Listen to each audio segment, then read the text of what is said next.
Wicket వెనుక మెరుపు వేగంతో కదిలే నైపుణ్యం విషయంలో వృద్ధిమాన్ సాహాకు సాటి వచ్చే కీపర్ దేశంలోనే లేడని రోహిత్ కుండబద్దలు కొట్టాడు.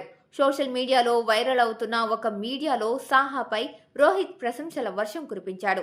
రోహిత్ శర్మ తన సుదీర్ఘ కెరియర్లో ధోని, పంత్, సాహా వంటి హేమీలతో కలిసి ఆడాడు. అయితే ప్యూర్ వికెట్ కీపింగ్ స్కిల్స్ విషయానికి వస్తే సాహానే అసలైన విజేత అని రోహిత్ అభిప్రాయపడ్డాడు.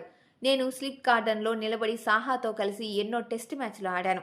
నా పక్కన ఉన్న అతను అసాధ్యమైన క్యాచ్లను కూడా ఎంతో సులువుగా పట్టడం చూశాను. వికెట్ కీపింగ్లో సాహా లాంటి ఆటగాడిని నేను నా జీవితంలో చూడలేదు.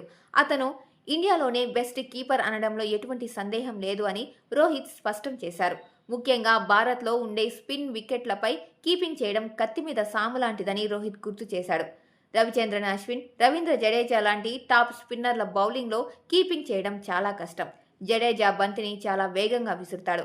అశ్విన్ ఎప్పుడు క్యారమ్ బాల్ వేస్తాడో ఎవరికీ అర్థం కాదు. అశ్విన్ వేసే బంతి ఒక్కోసారి అతడికే తెలియదు. కానీ సాహా మాత్రం వాటిని ఎంతో ఏకాగ్రతతో అందుకుంటాడు. బంతి తక్కువ ఎత్తులో వచ్చినా పక్కకు తిరిగినా సాహా ఏమాత్రం తడబడడు అని రోహిత్ కొనియాడాడు.